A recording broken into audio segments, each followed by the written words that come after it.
was mad seeing you coming back. So I was thinking about leaving, and yeah, you came in like a knight in shining armour, but I'll take it. We haven't really talked about any exclusivity or anything like that, but I feel like what we're doing is the right way and keeping it natural and organic and taking it slow, and yeah, we haven't had that conversation yet. But I don't think it's not a million miles away. I'm happy with how we're going.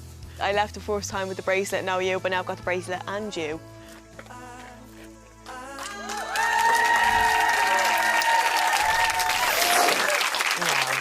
They came in strong, they brought the crack, and nearly made it to the final, like you said, like so many times. Make some noise for Megan and Conor, everyone.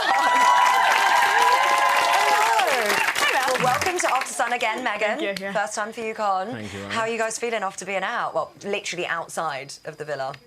We're loving it, yeah. It's nice to be fair, yeah. How did you feel about the dumping? Because that was bottom of the public vote, never nice to hear, and it was least compatible. Were you surprised by that? Yeah, for me, I think, like, I feel like obviously everyone at this stage is like really, really strong, so like there's not much in it. Yeah. And like the day that we went on a nice date, I gave her some gifts, and like I've been in there since day one, so like it was getting kind of tough, even though there was only a couple of days left. Yeah. So like I was just content, really, like, you know what I mean? I had to Megan, admit I had, you know what I mean? So like, yeah, it was just nice. Well, let's talk about your journey, because you had 8 couples, 8 different girls. Which of those connections was strongest? You really went for it, Conor, you really did. Other than Megan, who do you think your strongest connection was in there? I think it was obviously Shakira, I think, because we've been friends, and then, so we'd already started, so like when we actually started talking, we weren't starting from square one. You know what I mean? We'd already built up, like I already knew her, like how we communicated, we got laughed together and whatever, so, and we were always attracted to each other. Yeah. So that probably was the strongest connection other than herself. Other than Meg, yeah. Yeah. Well, how was that for you? Because I know you did mention that you felt like you couldn't always say what you felt about Shakira and her maybe coupling up with Harry. What was that really like for you? Yeah, it was a bit of a mad one, because obviously we went from like being really good, and then us stopping, and then Megan coming in. So like I seen the way Harry, like I just got annoyed with Harry obviously because of the way he'd been treating Helena and Shakira. You know, I care about those girls, and it wasn't nice to seeing them like crying all the time or upset or not themselves. I still like Harry, like we're still boys, we're still with each other all the time. But then when him and Shakira, it was a weird one. I couldn't really speak on it because she'd just kind of broken up with me. So It's awkward, yeah. yeah. So but as like one of my best mates, I wanted to be like, don't do it, like, you know what I mean? I've seen this pattern, like, you know what I mean? I know how it's gonna end. But at the end I was like, you know what, like, a friend will come to me if they need my advice. I can't try and dictate them, you know what I mean? So I just had to let her do her thing. They both seem really happy. Yeah. So yeah, power to them. Is what it is, and the friendship continues. Exactly. Okay. And Megan, Hello. you obviously went outside, you came back inside. People did think you were a bit different when you came back in with the girls or just from being outside. Did watching the show give you a different perspective of everything? Yeah and no, because obviously, like, I know it's completely different when you're in there. Like, there's so much you don't see. And like I said to the girls when I came back in, I was like, I want to bang our heads together, what he's doing. And they kind of explained more to me. So like my logic going in was, I haven't been here for 3 weeks. I don't know everything. Better not get involved. And then like obviously, yeah, but. And it all came out in the end, didn't it? Yeah, and I mean, it is difficult. It's a weird position to be, like being in a bubble, coming out of a bubble, going back in a bubble. There's a lot going on. But Blue did reveal that you'd been messaging Tommy before you went in, and that led to you guys having a conversation. Obviously, it was just before the final. Do you think that was tactical from him?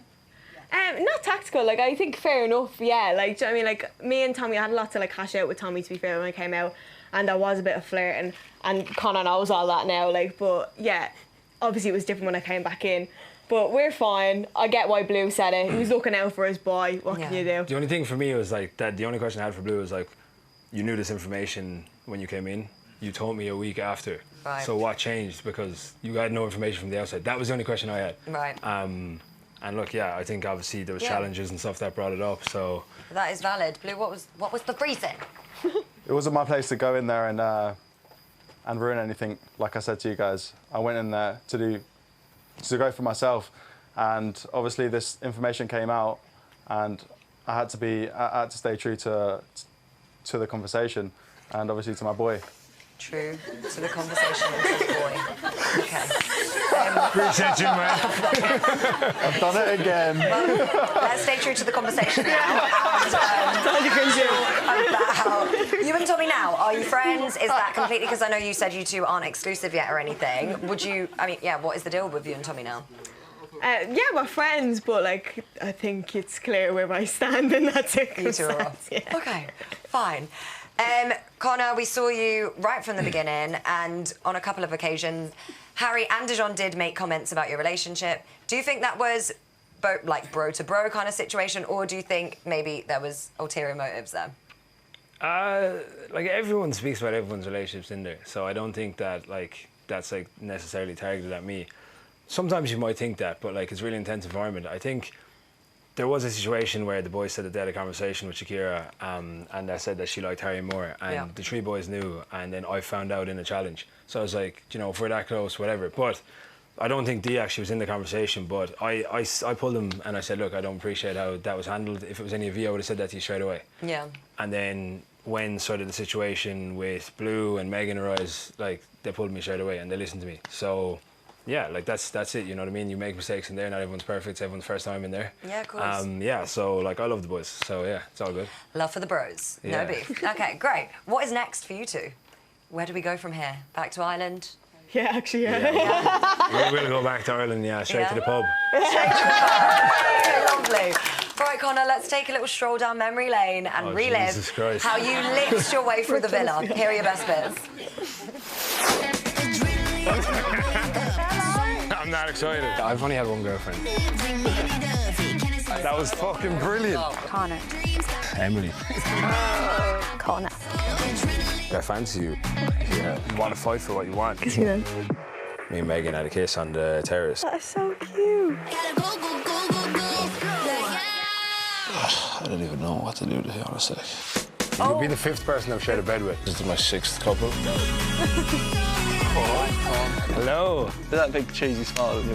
That's fucked. Conor. Forbidden fruit. That always tastes good. We'll still be friends.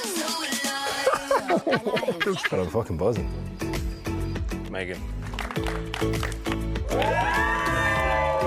Megan and Conor.